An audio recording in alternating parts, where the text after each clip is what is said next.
je vais vous parler aujourd'hui d'une des légendes les plus extraordinaires que le monde ait connues. C'est la légende du Graal.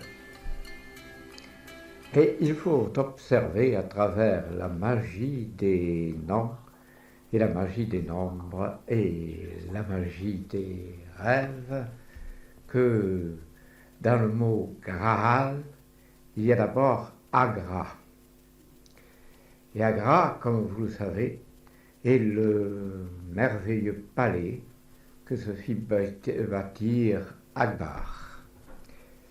Alors, dans ce Graal, il pensait que plusieurs épouses l'attendaient. Il en avait 7, chacune correspondante à une portion du monde. Alors, ces 7 légendes, ou ces 7 déesses, eh bien, avaient en commun le fait que chacune d'entre elles apportait l'infini, l'absolu et l'éternité, rien que cela. Et c'est ainsi d'ailleurs qu'on peut aboutir à la connaissance suprême. Je parle du grand maître Akbar, mais il ne faut pas oublier qu'il avait 7 épouses aussi. Et ces épouses étaient une des religions de la terre. Toutes les religions de la terre, par conséquent, étaient enfermées en lui. Il était la synthèse magistrale des moyens que l'homme peut avoir d'atteindre l'absolu et l'éternité. Il était donc assez prodigieux sous cet angle. Mais que nous apportaient par exemple ces religions? Eh bien, la religion catholique, si j'ose dire, ou plutôt ne pourrait nous apporter l'idée du Christ. Mais le Christ, ce n'est pas en réalité l'image que l'on a traditionnelle. Le Christ veut dire le maître initié, celui qui connaît le secret suprême. Le Christ est le connaisseur du secret infini. Alors, il y avait une autre religion, évidemment, la religion musulmane. Mais dans cette religion musulmane, il y avait autre chose. Il y avait quelque chose de plus parfait. Parce que dans l'islam, il y a autre chose que la guerre. Il y a aussi l'éternité de l'infini enfermé dans la lumière. Alors, c'est le soufisme. Et dans le soufisme, nous connaissons, si l'on peut dire, la vérité absolue. Le mot soufisme, d'ailleurs, vient immédiatement de soufi, ce qui veut dire le sage vêtu de soie. La soie étant à ce moment-là quelque chose de magnifique que l'on peut appeler le soi. Pas simplement la soie, mais le soi. Ne vous inquiétez pas de ce que je vais à droite et à gauche, en haut et en bas, et même au milieu, car tout cela fait partie de la recherche du Graal, et dans ce Graal, il est impossible d'aboutir à quelque chose de définitif. On peut y aboutir au contraire, mais à condition de savoir que le définitif et l'absolu se confondent. L'absolu devient le définitif devient l'absolu, car tous sont en quelque sorte le secret des contradictions, des contradictoires. Qu'est-ce qui parle à ce moment-là? Est-ce moi? Est-ce l'autre? Je n'en sais strictement rien. Il y a toujours des êtres qui parlent à travers moi, ce qui fait que souvent, je m'écoute parler avec un certain intérêt et en même temps en me demandant qu'est-ce que je vais bien pouvoir dire, ou bien, ou plutôt, qu'est-ce que celui qui parle à travers moi va m'obliger à dire. Je n'en sais rien, lui non plus, et c'est peut-être le charme de la vérité. La vérité n'est pas enfermée dans des dogmes, elle est en dehors de tous les dogmes. Elle n'est pas enfermée dans des rites, elle est en dehors de tous les rites. La vérité est en dehors des rites et en dehors des vérités, comment dirais-je, normatives. Elle est ce qu'il y a de plus prodigieux dans l'univers et ce que personne ne peut saisir, car pour la saisir, il faudrait être Dieu soi-même. Il est vrai qu'on est Dieu sans doute, mais qu'on ne le sait pas. La prochaine fois que vous reviendrez, vous saurez que vous êtes des dieux. Pour l'instant, vous croyez être des hommes. Vous croyez être, par exemple, des hommes, des femmes, oui, et des capucins, mais en réalité, on est autre chose. On est une vérité divine qui s'installe graduellement à travers le monde. Quand elle sera entièrement installée, alors le monde sera sauvé. Mais cela peut aboutir à être très lointain. Et à ce propos, je pourrais peut-être vous réciter quelque chose que vous ne connaissez pas ou que vous connaissez à peine, et qui s'appelle, c'est un poème de Hugo, Un homme aux yeux profonds, passé. Le patriarche lui demanda, Combien as-tu de jours de marche, ô voyageur qui vient du côté du Levant? L'homme dit, Je ne sais. Le vieux reprit, Le vent, ô voyageur qui vient du côté de l'aurore, t'a-t-il bien poursuivi? L'homme dit, Je l'ignore. Les hérons gris ont-ils passé dans le brouillard? Dit le vieux. L'homme dit, Je ne sais pas, vieillard. Tu dois avoir, près d'Angadi, trouvé la caravane allant vers le midi. Combien de voyageurs et de bêtes de somme! Je n'ai rien rencontré, ni rien compté, dit l'homme. Les hérons gris ont-ils passé dans le brouillard? Dit le vieux. L'homme dit, Je ne sais pas, vieillard. Et le vieillard reprit, Homme au sombre visage, as-tu, selon les âges, auprès de la, cité 3 fois le nom du saint qui la creusa, auprès de la citerne entre Tridon et Gaza? Et l'homme répondit, Quel saint? Que veux-tu dire?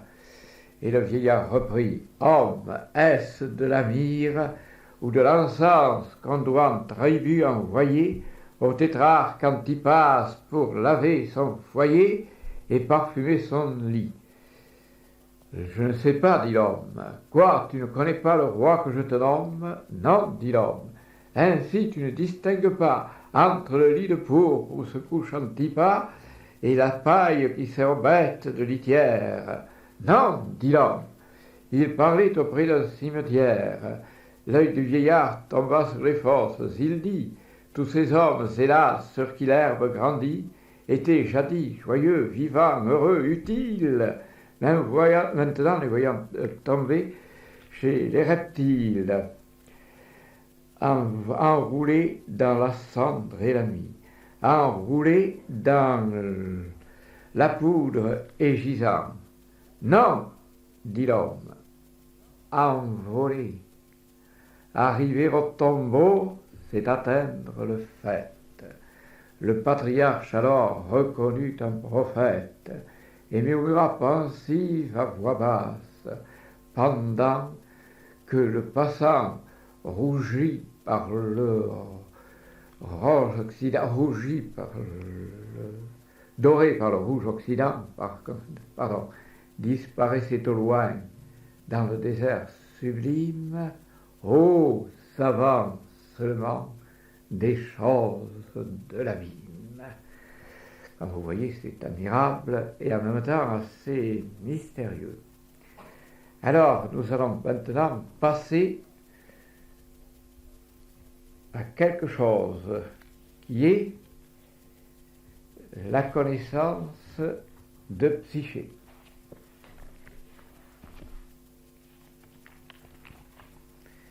Psyché, je vous le rappelle, signifie à la fois âme et papillon. Psyché dans ma chambre est entrée, et j'ai dit à ce papillon, nomme-moi la chose sacrée. Est-ce l'ombre? Est-ce le rayon? Immédiatement, il s'agit de la nommer. Mais quand on nomme quelque chose, eh bien, on lui donne une vie qu'il n'avait pas jusqu'alors. Le nom a un pouvoir créateur. Continue. Est-ce la musique des lyres? Est-ce le parfum de la fleur? Alors la musique des lyres, par conséquent, le chant des grands poètes. Les lyres sont précisément l'image même de la poésie, dans sa violence, dans sa splendeur et dans sa douceur. Quel est entre tous les délires celui qui fait l'homme meilleur? Et il s'agit de délire. Platon disait qu'il y a 3 délires.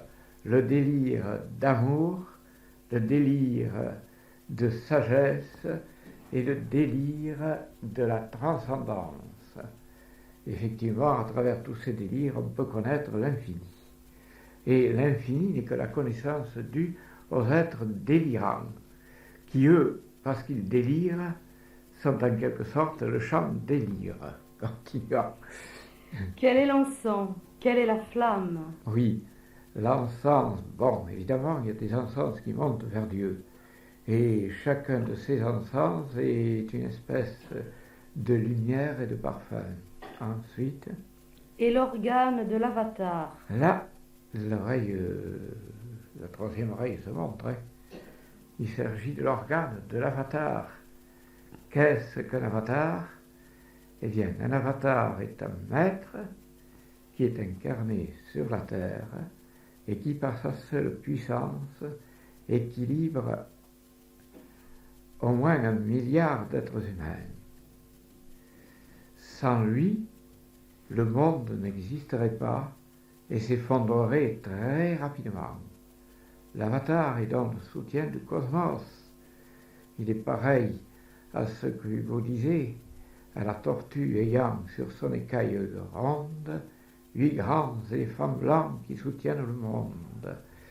En réalité, 8 est le chiffre de l'infini, et ça peut être par conséquent le chiffre de l'éternité, car l'infini contient tout, y compris l'éternité, car s'il ne connaissait pas l'éternité, il ne serait plus infini. L'infini contient l'absolu, il contient l'éternité, il contient la perfection, car si tout ceci n'était pas contenu dans l'infini, eh bien, il cesserait d'être infini. Or, l'infini est la source essentielle, fondamentale, que l'on doit trouver dans la recherche du Graal. Et pour les souffrants le dictame, et pour les heureux le nectar? Alors, vous voyez, toutes les choses se contredisent et en même temps se complètent. Le dictame, c'est-à-dire ce qui nous permet d'être guéris, ce qui apaise nos souffrances, ce qui les supprime, et aussi le nectar. Alors, le nectar est également la vérité divine qui s'exprime au fond de nous-mêmes et devient un véritable vin délicieux. Alors, je vous rappelle qu'il suffit pour avoir le don du nectar de mettre sa langue le plus loin possible dans votre bouche de manière à ce qu'elle touche la voûte. Et à ce moment-là, il faut se concentrer sur ce choc, cette rencontre entre la langue et la voûte. Et si vous arrivez à vous concentrer, vous aurez la connaissance du nectar divin, qui est en quelque sorte une nécessité pour l'être humain d'entrer en contact avec Dieu. Ensuite, enseigne-moi ce qui fait vivre et qui fait que l'œil brille et voit. Alors là aussi, c'est la vérité du 3e œil. Hein. L'œil brille et voit. Alors le 3e œil se présente sous forme d'un œil, effectivement, mais extraordinairement brillant. Et en même temps, parce qu'il brille, il éclaire tout ce qui est autour de lui et il nous donne la connaissance intégrale. Et voit, car il faut voir, c'est-à-dire savoir, et en même temps pouvoir pour arriver à l'éternité. Ensuite, enseigne-moi l'endroit du livre où Dieu pensif pose son doigt. Là aussi, le doigt de Dieu, c'est assez amusant, mais enfin, en réalité, il y a quelque chose de vrai. Dans le doigt de Dieu, il y a la lumière éternelle. Et en réalité, ce doigt est en quelque sorte le contact avec l'infini. L'infini nous touche. Et quand nous sommes touchés par l'infini, tous les mystères nous sont dévoilés. Évidemment, c'est difficile à comprendre, et cela paraît contradictoire, comme toujours, parce que l'union des contraires, dans la synthèse suprême, est en quelque sorte la connaissance absolue et parfaite. Ensuite, qu'est-ce qu'en sortant de l'Érèbe, Dante a trouvé de plus complet? et là nous rencontrons évidemment le poète Dante, qui a visité le monde des obscurs, le monde de l'invisible. C'est là en quelque sorte qu'il a surgi. Rappelez-vous le poème de Hugo d'ailleurs. Dante m'est apparu. Voici ce qu'il m'a dit. Je dormais sous la pierre où l'homme refroidit. Je sentais pénétrer, abattu comme l'arbre, l'oubli dans ma pensée et dans mes os de marbre. Et j'entendis une voix qui disait: tu vas te réveiller pour finir ton poème à l'an 53 du siècle XIXe. Alors là, c'est en quelque sorte, comme vous le voyez, la succession des maîtres. Dante a été par la suite Hugo. Et Hugo, par la suite, on ne sait pas ce qu'il sera. Enfin, on ne peut même pas dire qu'il soit quelque chose, parce qu'il est éternel. Et à travers lui, eh bien, l'immensité recommence sans cesse. Il y a d'ailleurs une méthode dans Hugo. Il suffit souvent de prendre le contraire de ce qu'il affirme pour être tout à fait dans la vérité. Dans une vérité d'ailleurs passagère et qui parfois est incompréhensible.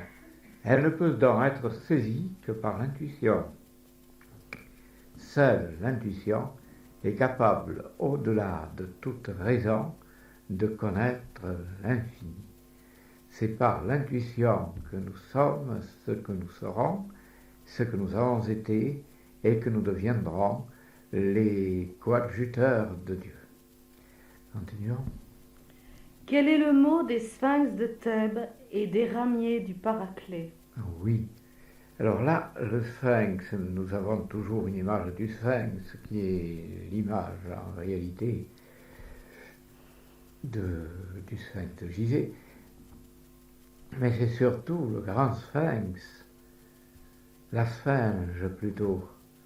Elle a une tête de femme, des seins féminins et des ailes d'aigle. C'est elle qui doit être en quelque sorte la merveilleuse connaissance du maître, car tous les maîtres ont la connaissance de la sphinge. Et ensuite, nous retrouverons au-delà de cette connaissance, on peut dire que l'on retrouve dans un certain sens le bien, le mal et leur synthèse éternelle. Continue. Quelle est la chose humble et superbe, faite de matière et d'éther? Et vous voyez qu'immédiatement il y a une chose humble et superbe. L'humilité, c'est en quelque sorte de savoir qu'on est beaucoup plus petit que Dieu. C'est cela la véritable humilité. Elle n'a rien à voir qu'avec l'humilité catholique. Humble et superbe. Il y a effectivement superbe, c'est au-delà de ce qu'on peut imaginer comme grandeur. Alors, le superbe, c'est l'être qui arrive à la connaissance parce qu'il connaît toutes les choses. Et il les connaît sur le plan divin. Il les connaît sur un plan qui n'est pas simplement humain, qui n'est pas non plus simplement divin, mais qui est à la fois humain et divin, dans une espèce de synthèse cosmique. Ensuite,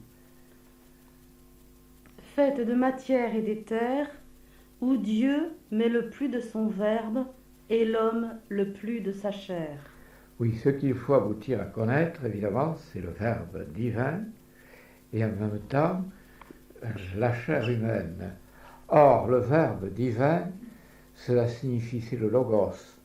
Ça veut dire à la fois lumière, transcendance, amour, sagesse, connaissance illimitée et en même temps illumination permanente. Nous avons par conséquent dans ce verbe tout ce que l'on peut supposer de plus grandiose. Et le verbe de Dieu est le commencement du verbe éternel. Car Dieu recommence sans cesse là où il s'est arrêté, et il continue à nouveau de manière à ne plus laisser quoi que ce soit dans l'obscurité. S'il y a quelque chose dans l'obscurité, je vous rappelle quand même l'histoire des cycles. Dans les cycles, tout revient, mais avec cette différence qu'il y a quelque chose de nouveau qui jusqu'alors n'était pas connu. Un cycle, par conséquent, c'est la répétition de ce que l'on sait déjà, mais en même temps, quelque chose de nouveau que l'on ne connaissait pas. Et cette chose nouvelle peut elle-même donner naissance à ce que j'appellerais encore la troisième oreille, la troisième, tout ce qu'on voudra. C'est-à-dire qu'il y a la thèse, l'antithèse et la synthèse, suivant la grande méthode hegelienne. Alors, la thèse, c'est Dieu.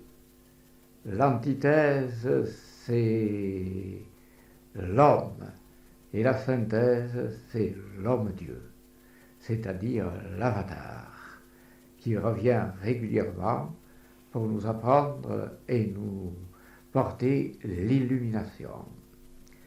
Alors, par la suite. Quel est le pont que l'esprit montre, la route de la fange au ciel? Oui, vous vous rappelez peut-être qu'il y a encore un autre poème. Pour aller, alors on apercevait Dieu comme une vague étoile. Et apercevoir Dieu comme une vague étoile, c'est quand même essayer d'arriver jusqu'à lui. Mais on ne peut y arriver en faisant bâtir un temple, un pont au milieu de marches. Alors, comment bâtir ce pont vers le pas inconnu? Je levais ma prière, la paupière, et cet inconnu me dit, si tu veux, je bâtirai le pont. Quel est ton nom? Je suis la prière. Mais la prière, il s'agit de savoir qui il faut prier. Il faut prier l'être éternel, infini et absolu, et c'est à ce moment-là qu'on arrive à le connaître intégralement. Ensuite, Où Vénus Astarté rencontre à mi-chemin Ithuriel. Alors, Vénus et Astarté. Évidemment, Vénus, ça nous savons, c'est la déesse de l'amour. Mais Astarté, c'est mieux que la déesse de l'amour. C'est la déesse de la connaissance. Alors, par la connaissance et par l'amour, on arrive à l'illumination. Elle rencontre à mi-chemin Ithuriel. Qui est Ithuriel? C'est tout simplement le nom secret et magique de l'archange de l'abîme. Et c'est au-delà de Vénus une supra-Vénus. Alors, continue. Quelle est la clé splendide et sombre, comme aux élus chers aux maudits? Oui. Et la clé, nous avons vu qu'en réalité, il y a toujours une clé. Mais la clé est celle que l'on arrive à forger. Et on la forge avec la connaissance transcendante. il faut que cette clé nous ouvre les trois portes de l'amour, de la sagesse et de la beauté. Lorsqu'elle aura ouvert ces portes, nous serons tout près de la connaître. La clé, en réalité, s'est envolée. Elle a été jetée dans l'abîme. Et nous allons derrière elle pour la retrouver. Quand nous aurons retrouvé la clé, les mystères des Gandharvas, comme le mystère de l'infini, nous sera dévoilé. Avec laquelle on ferme l'ombre et l'on ouvre le paradis. Alors là, c'est toujours deux attitudes. Fermer le passé et ouvrir l'infini. Alors on ferme le passé parce que nous sommes toujours, comment dirais-je, remplis de souvenirs de nos existences passées, et ces souvenirs, il faut les dépasser. Après tout, tout cela est en quelque sorte de l'illusion. Cela fait partie de l'illusion du temps. Il y a trois illusions dont il faut se débarrasser. C'est l'illusion du temps, l'illusion de l'espace et l'illusion de la personnalité. Quand ces trois illusions seront dissipées, nous serons en contact avec l'être suprême. Ensuite, qu'est-ce qu'Orphée et Zoroastre et Christ que Jean vint suppléer? Alors Orphée, eh bien nous avons la connaissance. Orphée, c'est bien celui qui a découvert l'infini, le premier. C'est en quelque sorte à travers Orphée que l'on découvre la connaissance ultime. Et Zoroastre, nous avons vu, et Zarathustra est celui qui est le contraire permanent de lui-même. Dans Zoroastre, il y a évidemment Astre, il y a aussi roseau, c'est l'astre dans les roseaux, c'est l'astre divin. Et c'est là qu'il faut arriver à le comprendre. Si nous arrivons à comprendre ce mystère, nous sommes les maîtres de Zoroastre. Il y a eu plusieurs Zoroastres, il y a eu probablement 12. Et le dernier qui est venu, c'est Hugo, qui est l'incarnation de Zoroastre. Nous le voyons à chaque instant d'ailleurs, parce que il le déclare sur ma lyre qu'aime l'esprit des Zoroastres, les 7 notes jadis tombèrent des 7 astres du bleu septentrion. De sorte que je suis l'aimant de la nature, que la création m'emplit, moi, créature, que Dieu coule à mon sang, de sorte, ô ciel profond, que le génite farouche se verse dans mon crâne, et que mon talon touche le nadir frémissant. Nous en sommes toujours à la connaissance infinie et éternelle. C'est la seule connaissance qu'on puisse admettre. Toutes les autres sont en quelque sorte singulièrement limitées. Alors, voyons. En mêlant la rose avec l'astre, aurait voulu pouvoir créer. La rose, évidemment, nous aboutissons dans un certain sens à Guillaume de Loris, lequel est un maître, mais qu'il faut dépasser. Quoique Guillaume de Loris nous a dit en réalité qu'il était venu pour cueillir la rose du monde. La rose, c'est aussi, dans un certain sens, la rose qui est enfermée dans une espèce de flacon, ce flacon qui est une véritable lumière, mais en même temps enfermé réellement dans une cassette. Cette cassette renferme l'éternité.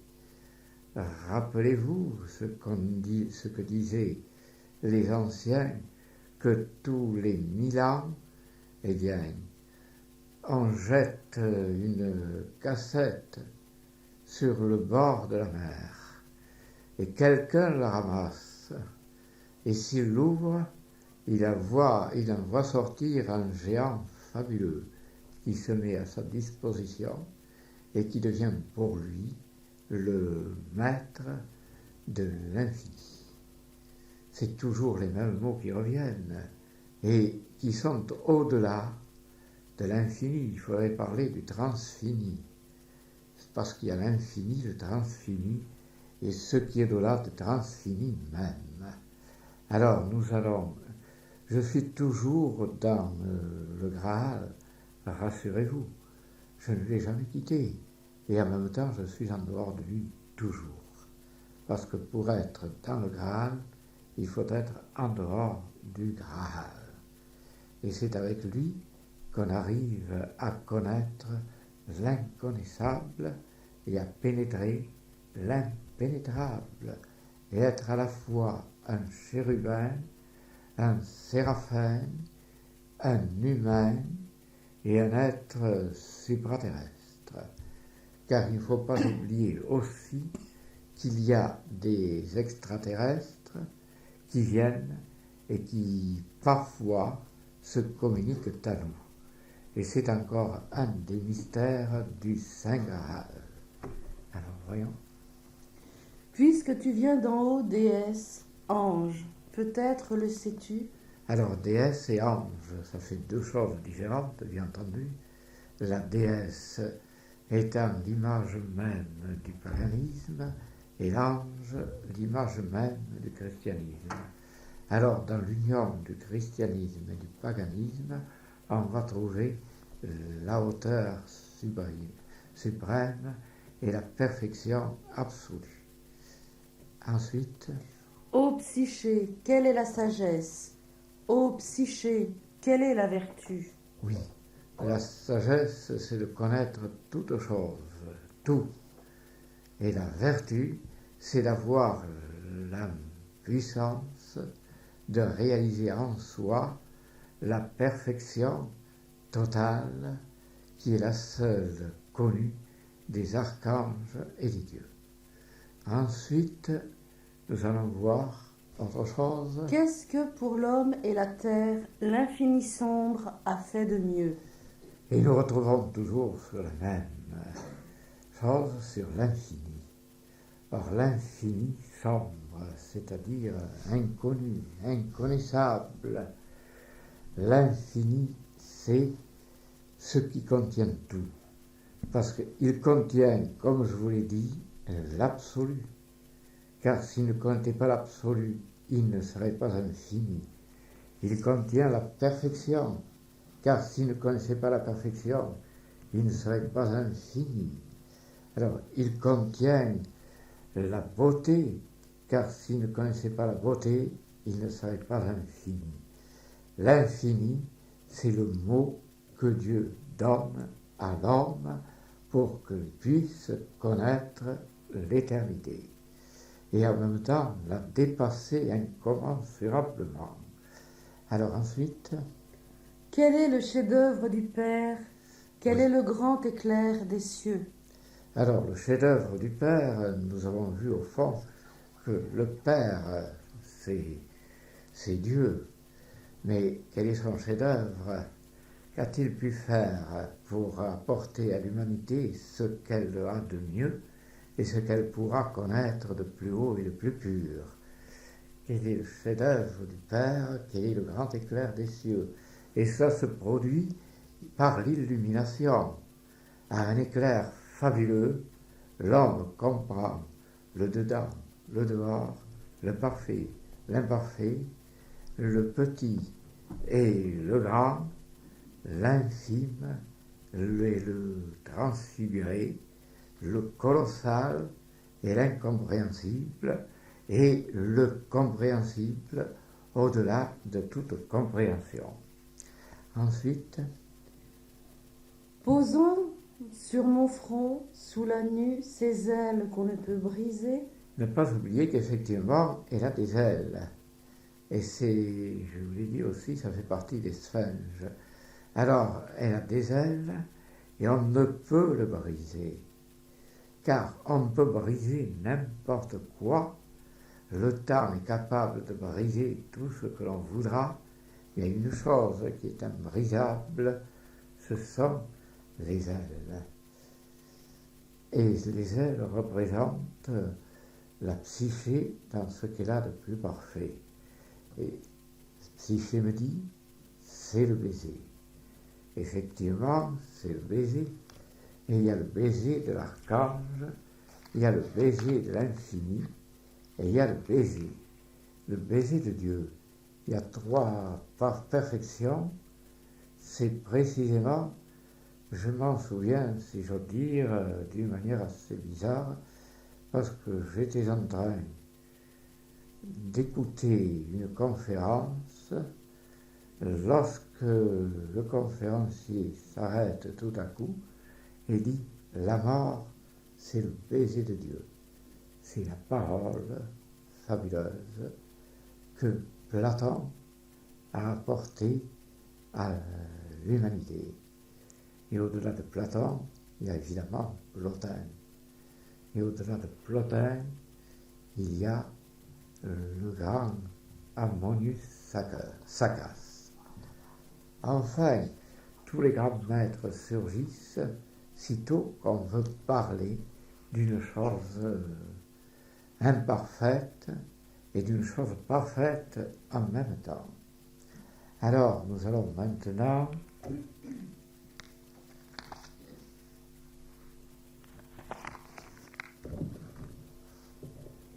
Les étoiles filantes. Oui. Et là, c'est encore un poème extraordinaire de Hugo. Les étoiles filantes. Effectivement, ça me rappelle qu'en 1934, c'est tout à fait loin, j'étais allé tout simplement fermer la porte du jardin. Et voilà que je vois une quantité d'étoiles qui tombent du ciel d'une manière absolument effarante. Et j'ai su que c'était la grande chute d'étoiles de 1934. Une des plus étonnantes qui soit.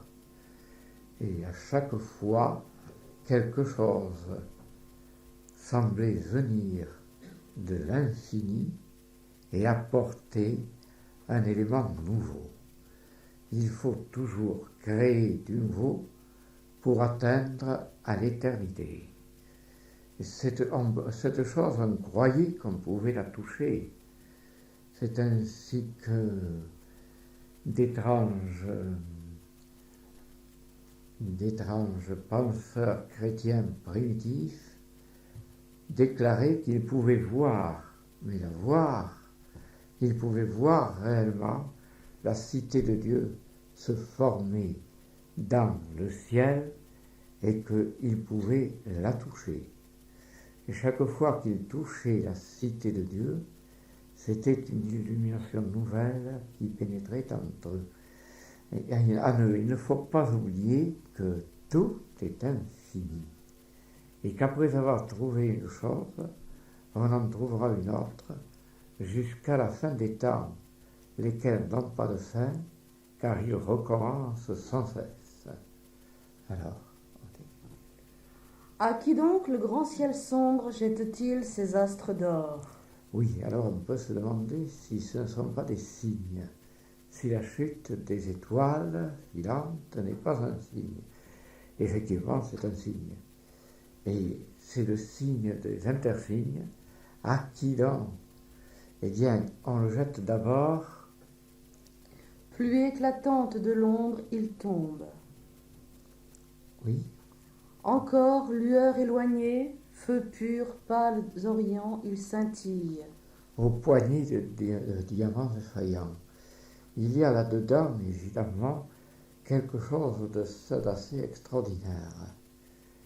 Parce qu'on peut imaginer que le Graal, c'est en quelque sorte la poignée de diamants que Dieu nous jette.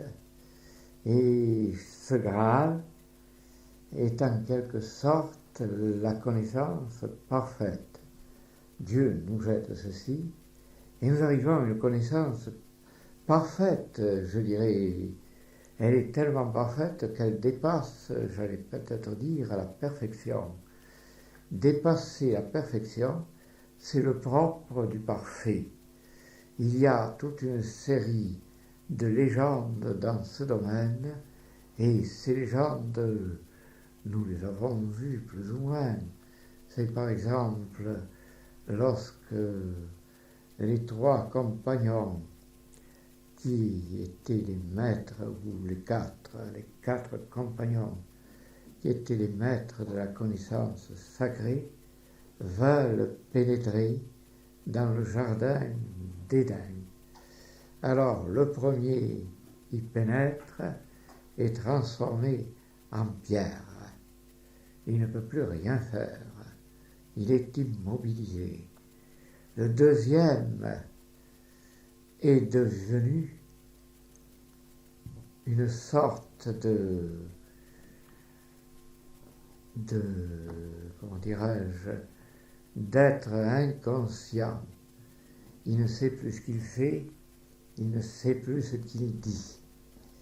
Le troisième, eh bien, devient le maître des mondes, il sait tout, et il connaît tout, et il revient sur terre pour apporter aux hommes l'éternelle sagesse.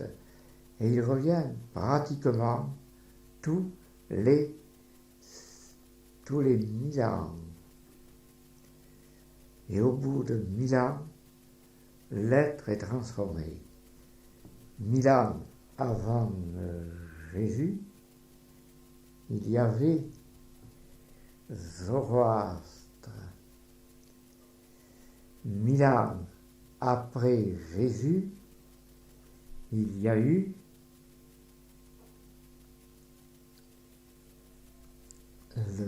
la connaissance des grands maîtres, et notamment d'un être inconnu dont le nom n'a jamais été prononcé.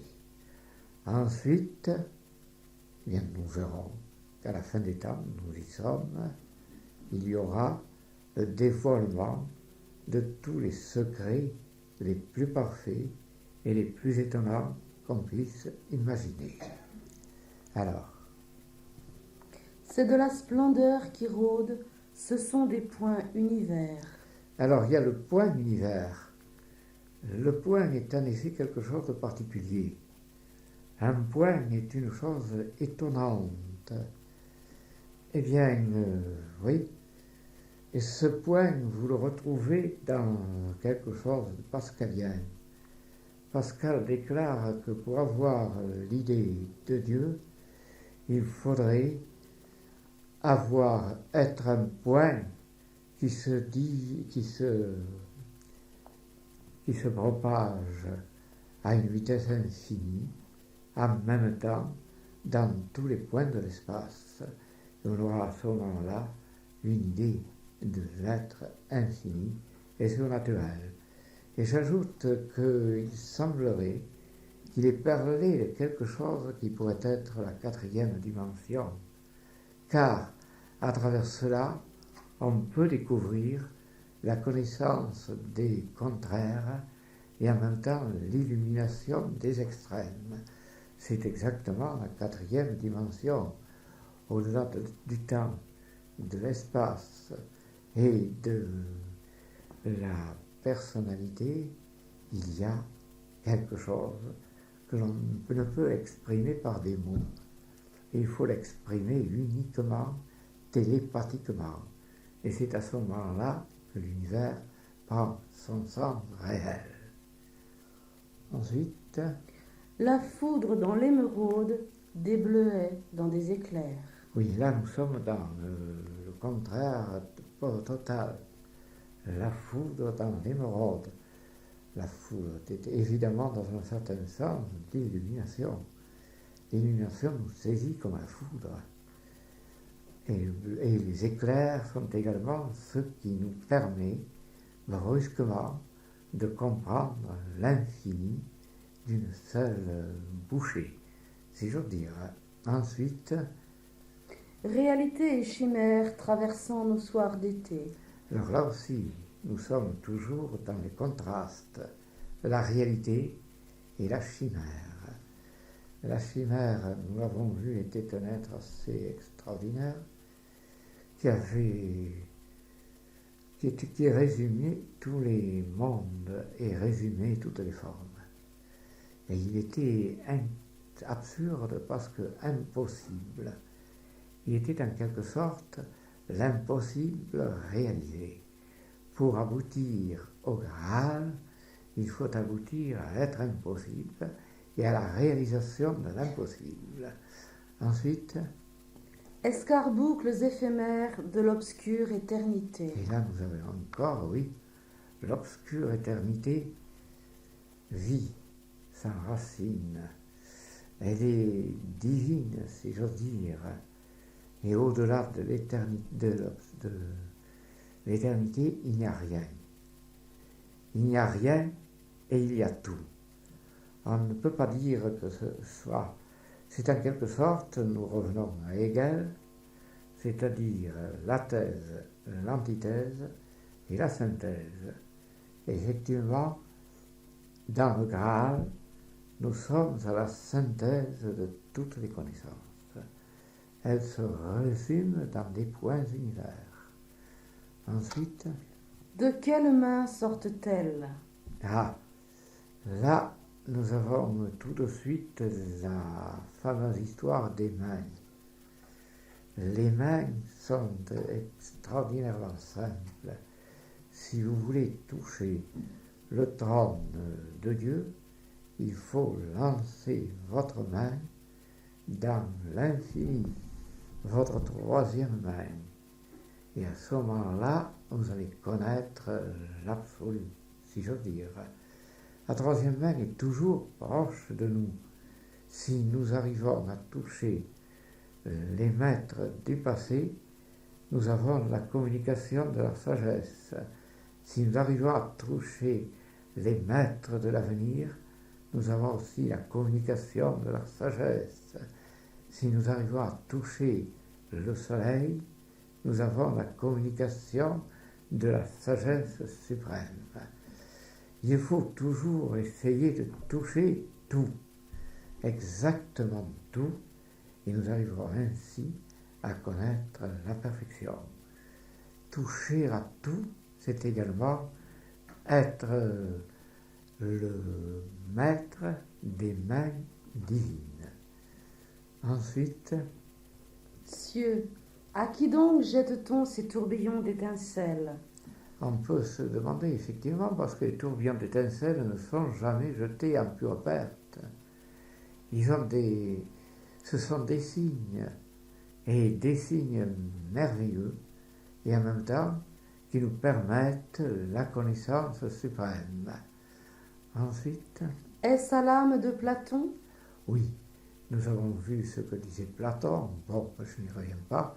Il y avait trois choses divines: l'ivresse de la connaissance, l'ivresse de l'amour, l'ivresse de la beauté, et on pourrait même ajouter une quatrième ivresse, c'est l'ivresse même des ivresses. Ensuite, Est-ce à l'esprit de Virgile? oui, alors Virgile, nous l'avons vu, a composé l'Énéide. Et c'est quelque chose d'assez prodigieux. Et cette Énéide, eh bien, on l'a vu.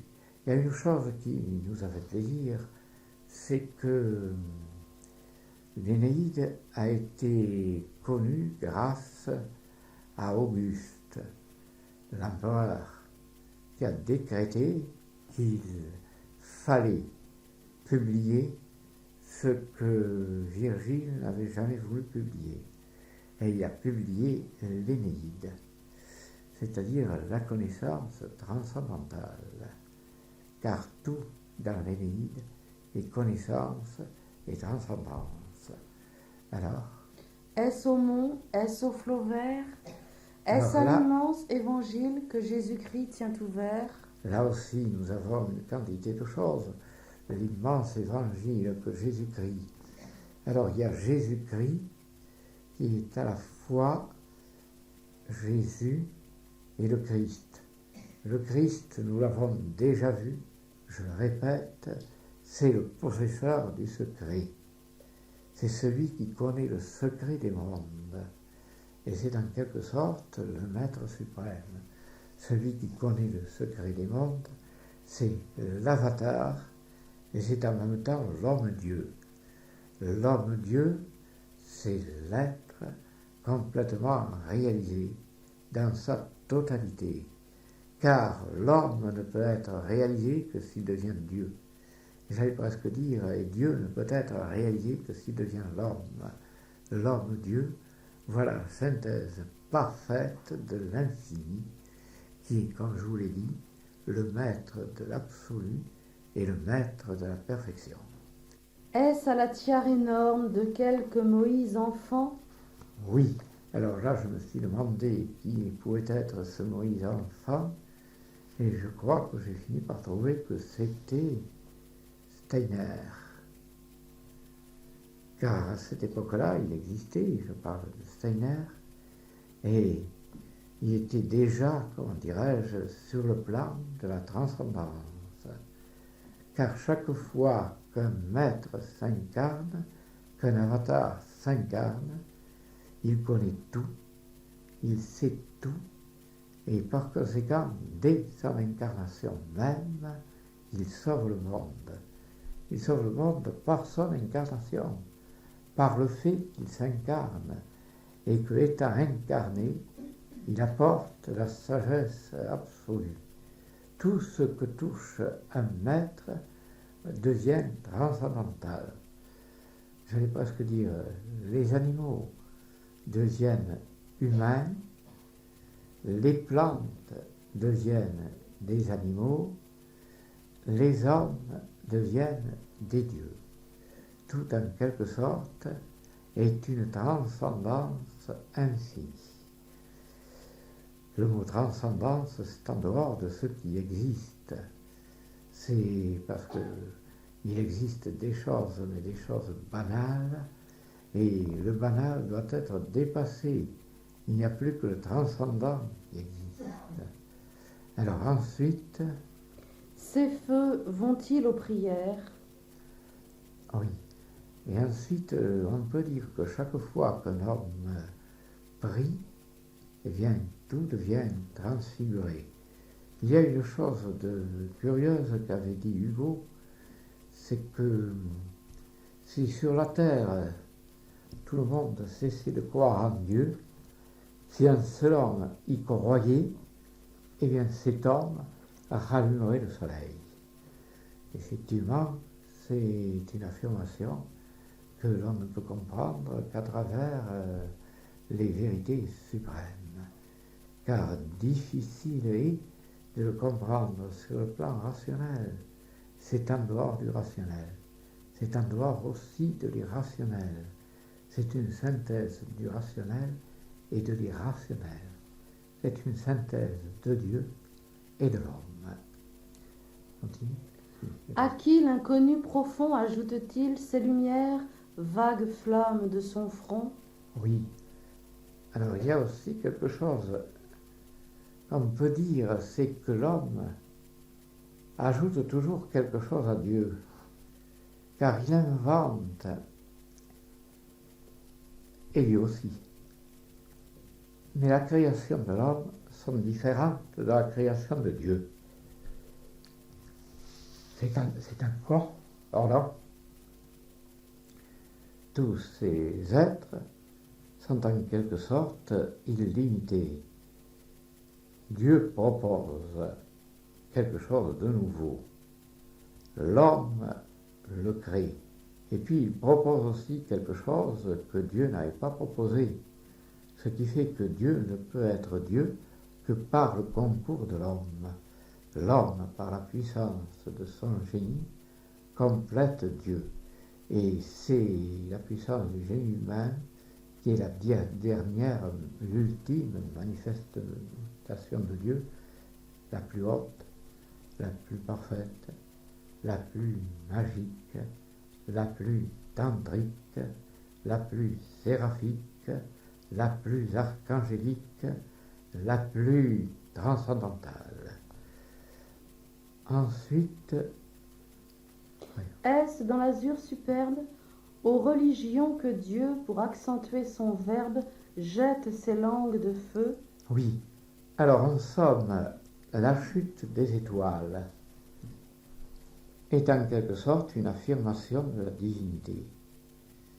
Cette chute des étoiles, qui se produit d'ailleurs d'une manière régulière, nous pouvons dire tous les 33 ans, eh bien, cette chute d'étoiles est en quelque sorte l'affirmation qu'un maître sur terre est en train de se réaliser. Et le maître, c'est exactement cela que Dieu veut. Il veut que tous les êtres deviennent des maîtres. Et pour cela, il a besoin de l'être humain, qui à son tour sera un être divin. Mais tous, sans exception, deviendront des maîtres à travers l'immensité du temps et de l'espace, et en détruisant le temps, l'espace et la causalité. Ensuite, Est-ce au-dessus de la Bible que flamboie, éclate et luit l'éparpillement terrible du sombre écrin de la nuit? au-dessus de la Bible n'est pas en quelque sorte dernier. Ce n'est pas l'écriture suprême. Il y a au-delà de la Bible des écritures. Et je vous parlerai surtout des écritures qui ont été fournies par les tables de Jersey. Et là, effectivement, ces écritures sont fabuleuses, car rien ne peut être contemplé, comparé, si l'on peut dire, à la puissance verbale qui anime ces grands logarithmes de l'infini. Il n'y a rien au-delà. Parce que si vous regardez la Bible, elle paraît petite à côté. Même si vous regardez les Védas, ils peuvent paraître petits aussi. Je peux dire que toutes les écritures des religions sont petites. Elles doivent être dépassées. Rappelez-vous l'erreur d'Arès lorsqu'il déclare qu'il n'y a que 2 livres qu'il faut lire et qu'il faut comprendre, c'est la Bible et le Coran. Mais non, il y en a d'autres. Et au-delà de la Bible, au-delà du Coran, il y a les tables tournantes de Jersey. Elles ont en quelque sorte une force infinie. Je dirais qu'en les récitant, on arrive à connaître ce qui est au-delà de l'infini. Alors, nos questions en vain se pressent, le ciel fatal ou béni. Là, on revient toujours au grand contraste et à Hegel, c'est-à-dire la thèse, l'antithèse et la synthèse. Eh bien, effectivement, le ciel est béni. Il est béni parce que l'homme l'a béni. Et l'homme, c'est le prophète, c'est l'avatar. Le ciel, si j'ose dire, est moins grand que l'avatar. Le ciel est tout petit à côté de l'infini et à côté de la puissance de l'avatar. Ensuite, Qui peut dire à qui s'adressent ces envois de l'infini? oui, Alors l'infini nous envoie toujours quelque chose, mais on peut savoir à qui cela s'adresse à travers la connaissance que l'on a de la succession d'images. Ensuite, Qu'est-ce que c'est que ces chutes d'éclairs au ciel arraché? oui, alors effectivement, c'est une lumière transcendante qui nous est donnée et que nous devons accepter et comprendre et en même temps absorber en nous. Nous sommes les nourrissons des étoiles parfaites. Ensuite, Mystère, sont-ce des luttes, sont-ce des hymens? Cherchez. oui, alors c'est encore la connaissance, j'y reviens toujours, entre les deux oppositions, la lutte et l'image. Et le troisième, on sait chercher. Il faut toujours chercher sans jamais s'arrêter jusqu'au moment où l'incompréhensible devient le compréhensible, où l'impossible devient le possible, où le néant devient l'être. Ensuite, Sont-ce les anges du soufre? Voyez-vous quelques essaims bleus d'argiraspide du gouffre fuir sur des chevaux de feu? alors les anges du gouffre, il y a les anges que l'on connaît et les anges que l'on ne connaît pas. Il y a une infinité d'anges inconnus. Et c'est ceux-là qui sont en quelque sorte la connaissance du Graal. Car le Graal, c'est changer l'inconnu en connu et le connu en inconnu.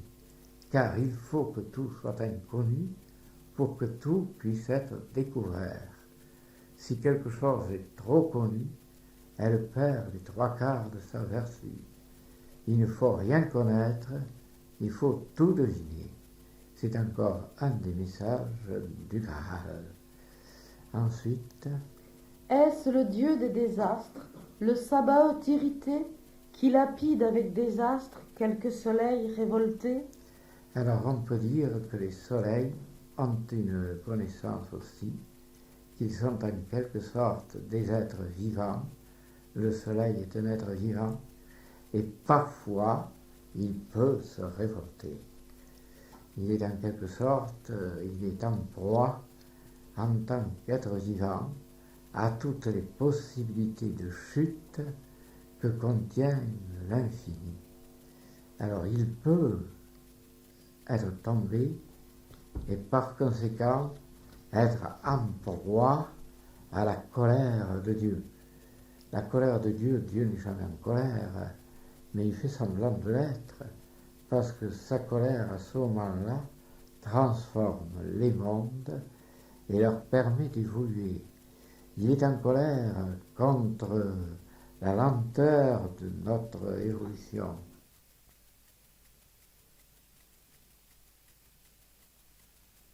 Il est en colère contre les erreurs de nos interprétations. Il est en colère contre la faiblesse de nos puissances. Et c'est la colère de Dieu qui finit par être le ressort des mondes, qui finit par être l'axe de l'infini. Ensuite, L'immensité continue ses semailles de soleil. alors semaille, rappelez-vous le fameux poème de Hugo. Là, je suis obligé à chaque instant de penser à lui parce qu'il est, comment dirais-je, souverainement présent. C'est le moment crépusculaire.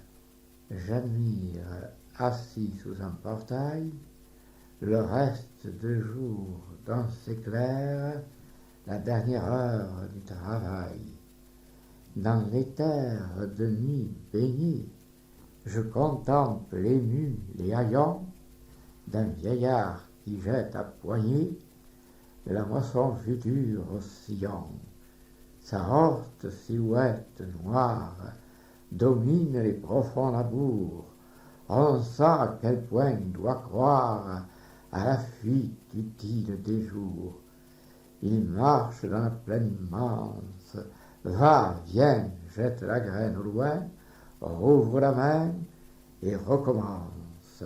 Et je médite, obscur témoin, tandis que déployant ses voiles, l'ombre où se mêle une rumeur semble élargir jusqu'aux étoiles le geste auguste du semeur. Mais ce geste est anciennement le geste des maîtres, des avatars qui sèment au fond des âmes l'illumination, la connaissance et en somme l'infini. Alors, à travers le ciel sonore, tandis que du haut des nuits pleuvent poussière d'aurore les astres épanouis. Alors en somme, il faut que tous les astres, je parle des soleils, arrivent à s'épanouir. Et l'épanouissement des soleils, c'est de devenir des avatars, des points univers, des choses qui rôdent, qui se transforment et qui s'illuminent mutuellement. En somme, c'est une auto-fécondation. Et à chaque instant que cette auto-fécondation a lieu, eh bien, on avance d'un pas dans les choses divines. Ensuite, tas de feu tombant qui perce le zénith vaste et bruni, braise énorme que disperse l'encensoir de l'infini. oui, nous revenons aux mêmes images, oui. Effectivement, l'encensoir de l'infini peut répandre des braises. Et ces braises sont celles qui nous embrasent tous et qui font que nous sommes des têtards d'un archange.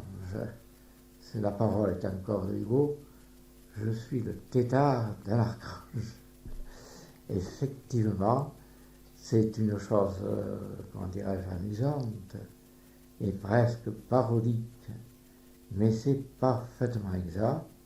Nous deviendrons tous des archanges, et au-delà des archanges, des êtres transcendants, plus que transcendants. Nous connaîtrons la transcendance suprême, l'amour, la sagesse, la beauté et la puissance. Et la puissance est en quelque sorte la force de Dieu. Et c'est Dieu qui connaît la puissance infinie. Alors, En bas, parmi la rosée, étalant l'arôme, l'œillet, la pervenche, la pensée, le lys, lueur de juillet. alors lueur de juillet, c'est assez curieux. Parce qu'il semble qu'on aille au-delà. Juillet, c'est quand même le 14 juillet. Mais c'est aussi les 3 jours de juillet pendant la révolution,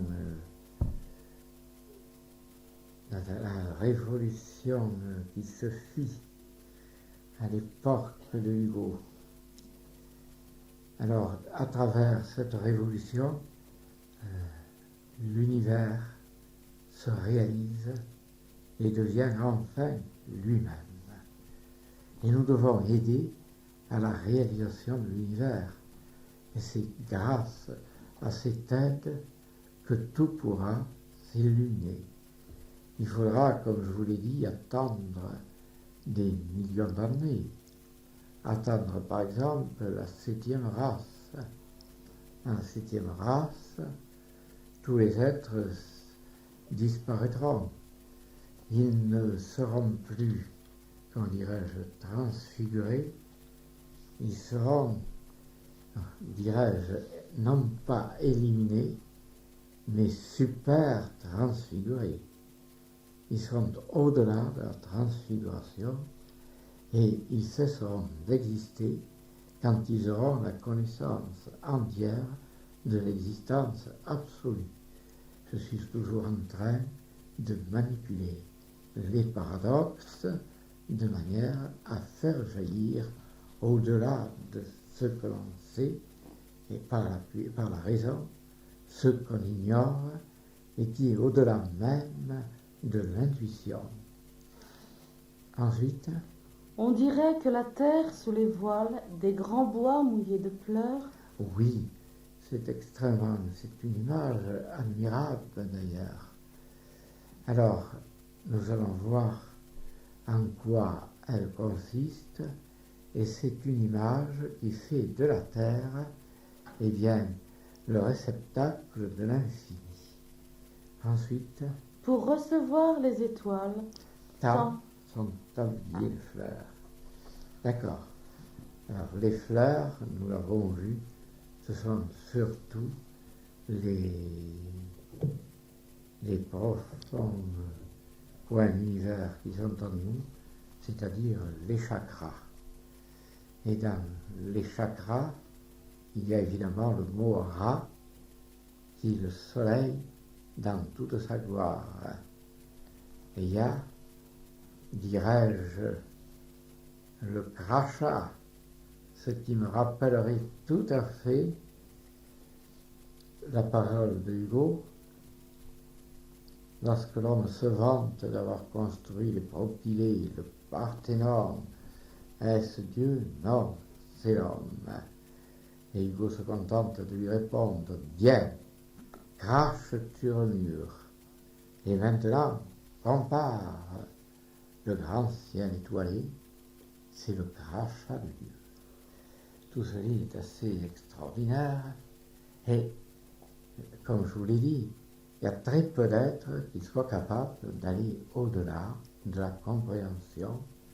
Et ce sont les grands maîtres, ceux qui peuvent, par la seule présence, transformer le cosmos. Alors, continue. On a fini. Bon, nous avons terminé, et nous pouvons, en effet, maintenant, vous pouvez me poser des questions, et je tâcherai d'y répondre avec le plus d'incompréhension possible.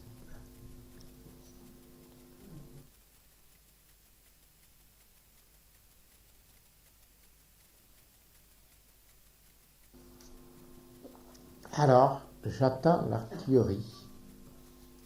Qu'est-ce que la compréhension? Qu'est-ce que la compréhension? La compréhension, c'est de savoir que un être ne peut être compris que lorsqu'il est totalement dans sa perfection, car nous sommes tous des reflets des idées éternelles. Nous n'en sommes que des reflets, mais quand nous arrivons à comprendre que ce reflet est le reflet de l'éternité, de l'absolu et de l'infini, nous sommes sur le point de comprendre. Et nous arriverons à comprendre lorsque nous nous sentirons, nous comprendrons, nous nous prendrons comme des reflets de la perfection. Nous sommes imparfaits, c'est là notre désavantage, mais nous savons que nous sommes le reflet des perfections. Tout dans l'homme est imparfait, mais lui est le reflet de la perfection totale. Et de perfection en perfection, nous pourrons aller jusqu'à l'infini. En réalité, certains ont voulu comprendre que l'on pourrait détruire, comment dirais-je, l'imperfection d'un être par le feu. Mais en réalité, c'est le feu spirituel. C'est par le feu spirituel que nous sommes illuminés et que nous connaissons le passé, le présent, l'avenir, et ce qui est à dehors du passé, du présent et de l'avenir, c'est-à-dire le possible. Le possible alors devient l'impossible, et l'imparfait devient alors le parfait. tout ceci est rempli de vérités magiques, et je vous demanderai de me poser encore une question.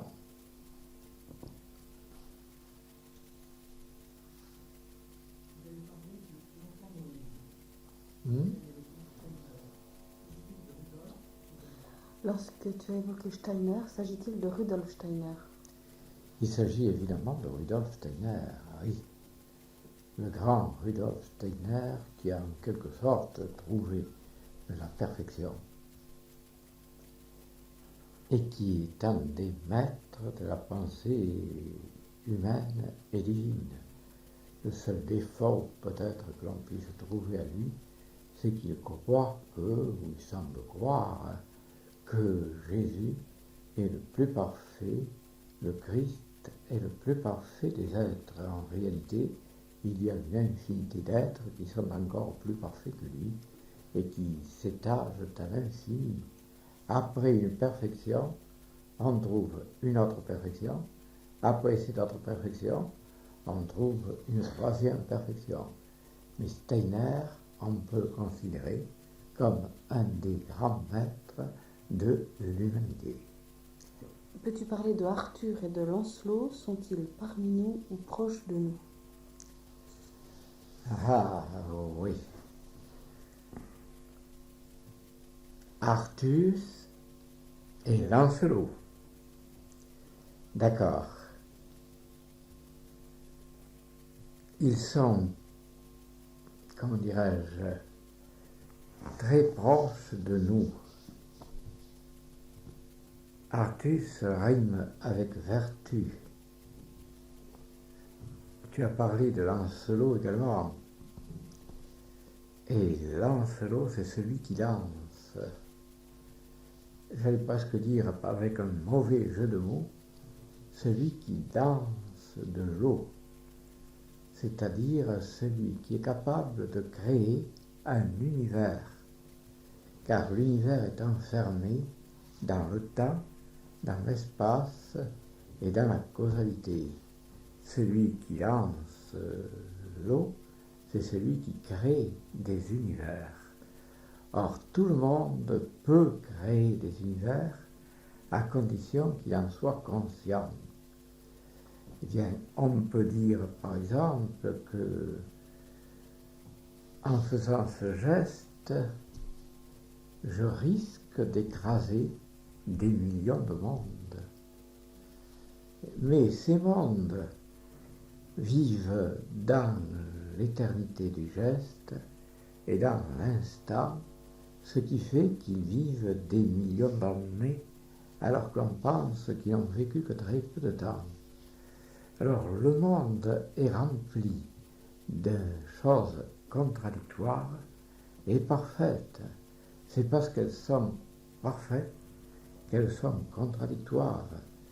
Tout dans le contradictoire nous permet d'évoquer la synthèse. Et lorsque nous arrivons à la synthèse, nous sommes arrivés au Saint Graal. La synthèse de tout est le commencement de la sagesse infinie. Et nous pouvons le faire à chaque instant. Alors, d'autres questions? Comment un soleil peut-il chuter? Comment un soleil peut-il chuter? Un soleil, d'accord. Parce que le soleil n'a pas atteint la perfection. Il n'est qu'un astre parmi des milliards et des milliards et des milliards et des milliards d'autres astres. Il peut donc tomber, car tout ce qui n'a pas atteint la perfection est susceptible de choir. Il faut donc aboutir à connaître cette perfection pour qu'il soit impossible de tomber. Eh bien, nous l'apportons, cette perfection. Nous l'apportons à tous ceux qui veulent l'admettre.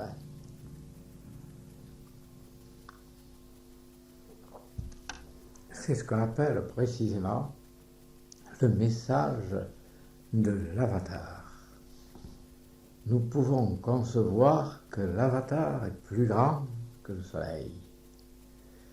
le soleil a une âme, et cette âme, si grande soit-elle, est quand même imparfaite. Par conséquent, il y a une chance sur des milliards et des milliards et des milliards d'autres chances, mais elle existe pour que le soleil puisse tomber. Et en tombant, il peut entraîner avec lui d'extraordinaires chutes d'étoiles. Oui, il y a divins êtres qu'il faut comprendre pour les aimer. Alors en arrivant à ces chutes d'étoiles, nous arriverons à l'illumination. Ensuite, une autre question.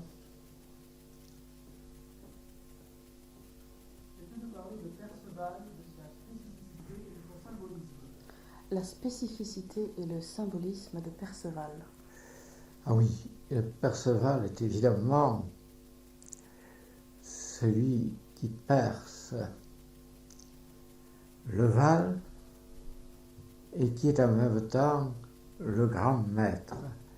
Il est en rapport avec le zoroastrisme et il est là, si on peut dire, en ce sens qu'il ne nous quitte jamais. Il peut à chaque instant donner l'illumination parce qu'il perce le Val et c'est en quelque sorte la perfection des êtres qu'il transmet par sa propre démarche. On peut dire qu'il y a toujours des démarches nouvelles et que lorsque ces démarches nouvelles surgissent, un aspect inattendu de Dieu apparaît. Et il faut donc que Perceval soit cet aspect inattendu. C'est lui qui a été découvert. On a prétendu, c'est absurde ce que je vais dire, qu'il s'était incarné dans Richard Cœur de Lion. Or, une chose que vous ignorez sans doute, et que, bon, qu'importe, elle n'est pas découverte, c'est que Richard Cœur de Lion est mort, si j'ose dire, excommunié, et que personne n'a pu atteindre et supprimer son excommunication. Richard Cœur de Lion est un des êtres les plus étonnants qui soit paru sur la Terre. Et il ne faut quand même pas oublier que celui qui l'a libéré, c'est un certain Blondel. Or, Blondel, ça nous donne l'idée de ce qui est blanc. Ce qui est blanc, c'est-à-dire ce qui est doré. La plaine est un gouffre d'or, où court le frisson de Messidor. Effectivement, si on arrive à la connaissance de l'être parfait, on arrive par là même à l'illumination, mais une illumination qui se continue indéfiniment. On ne peut pas l'arrêter. Elle enfante elle-même quelque chose de nouveau, qui à son tour enfante quelque chose de nouveau, et ainsi de suite à l'infini. On passe ainsi d'une zone à une autre zone, d'une ère à une autre ère, et d'un principe à un autre principe. Parce que la seule chose qui compte, c'est le principe des principes, autrement dit, faute d'un nom plus grand, que j'appelle Dieu. Et Dieu, tant mieux de l'appeler ainsi, car si on l'appelle, on le diminue. Il vaudrait mieux ne jamais l'appeler. Et alors dire qu'il n'existe pas. Mais s'il n'existe pas, cela suppose qu'il existe. Et il faut qu'il existe. Dieu est l'être qui existe par lui-même, Sayam Bhuva, qui est le seul capable de se rénover intégralement et toujours. C'est ce que disaient les anciens Védas.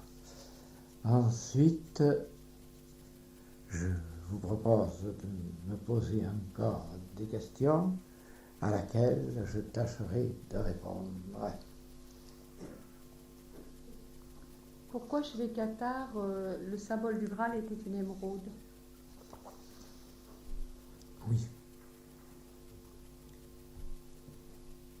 C'était une émeraude, en effet, et ça aurait pu être un saphir. Mais l'émeraude,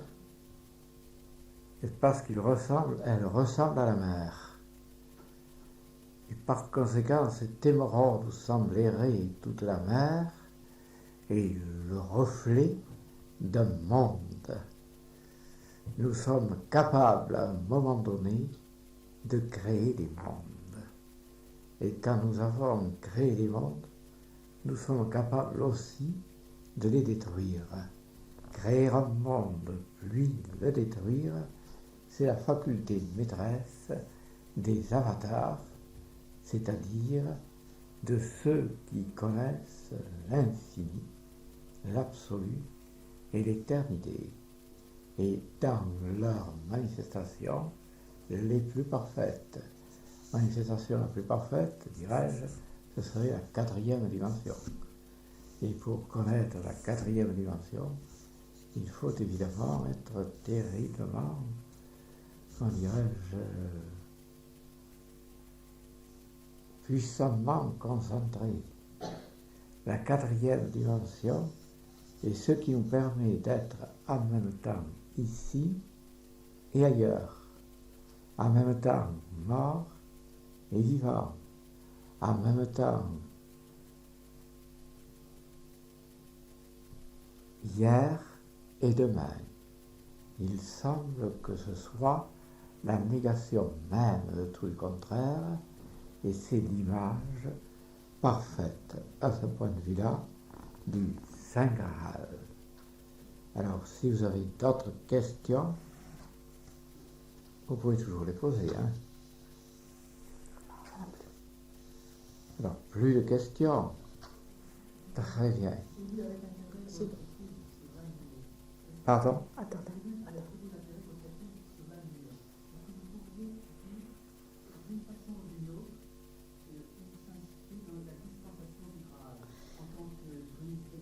Est-ce que Lamennais s'inscrit dans la dispensation du Graal? Oui, sans doute. Oui.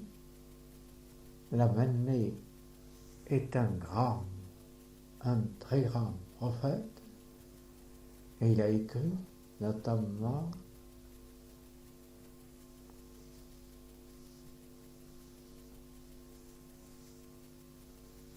des pages sur l'éternité. Mais il a écrit, si je me trompe, paroles d'un croyant. C'est à travers ces paroles qu'il annonce l'arrivée d'un monde qui sera plus que le monde, car il en contiendra toutes les sens. Et lorsque l'on arrivera à connaître cela, eh bien, une immense secret sera dévoilé. Vous vous rappelez peut-être cet immense oiseau qui fut un des principes de Hugo. Il voit, comment dirais-je, une série de lions de pierre. Ils sont tous là, il y a une quantité, ils sont là, immobiles. Ils semblent attendre quelque chose. Et brusquement, dans le ciel infini soir, apparaît un oiseau, vaste, formidable à voir, si fauve, d'une forme ignorée de la nature entière, si fauve et si hideux que les lions de pierre s'enfuirent en poussant de longs rugissements. Alors Hugo termine. Toi qui envoies le Moloch et l'archange, que veux-tu me dire, qu'as-tu voulu me dire avec ce songe étrange? Était-ce, après nos jours sans joie et sans bonheur, la figure d'état où nous entrons, Seigneur? Effectivement, les temps où nous entrons sont en dehors de toute description, et c'est finalement l'union de tous les contrastes. Vous connaissez là aussi, vous le connaissez sans doute, quoique je n'en sache rien. J'allais voir le lion de Waterloo. Je vins jusqu'à la sombre plaine, à travers les ravins. C'était l'heure où le jour chasse le crépuscule. Le lion se dressait sur le noir monticule. Indigné, j'y montais, car la gloire du sang, du glaive et de la mort me laisse frémissant. Le lion se dressait sur la plaine muette. On distinguait d'en bas sa haute silhouette. Farouche, il était là, le témoin de l'affront. Je montais, son ombre augmentait sur mon front. Mais il est formidable, et la nuit, par moments, ce bronze doit jeter de sourds rugissements, et les hommes, fuyant l'ombre extraordinaire, ne savent pas si c'est le monstre ou si c'est le tonnerre. Pas à pas, j'approchais. J'attendais une ville, une foudre, et j'entendis un chant.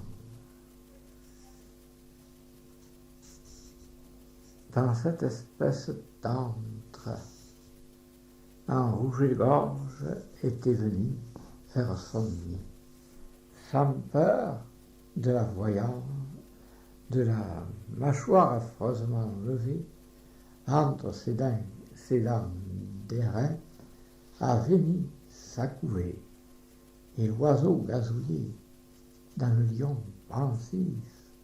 Le monde tragique était debout comme un récif, sur la plaine, jadis de tant de sang vermeil.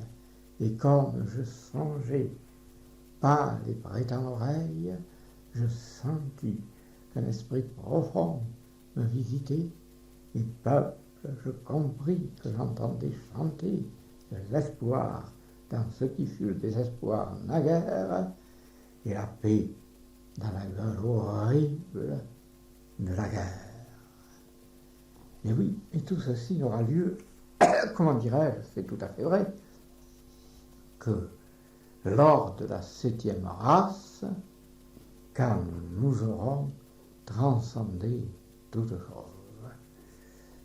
Mais enfin, on peut le voir déjà à travers la 5e, la nôtre, et on verra que tout arrivera à s'illuminer d'une manière parfaite. Mais ce sera l'arrivée de Maitreya. Alors je parle de Maitreya parce que c'est là, c'est le maître qui doit venir et qui doit apporter la connaissance transcendantale.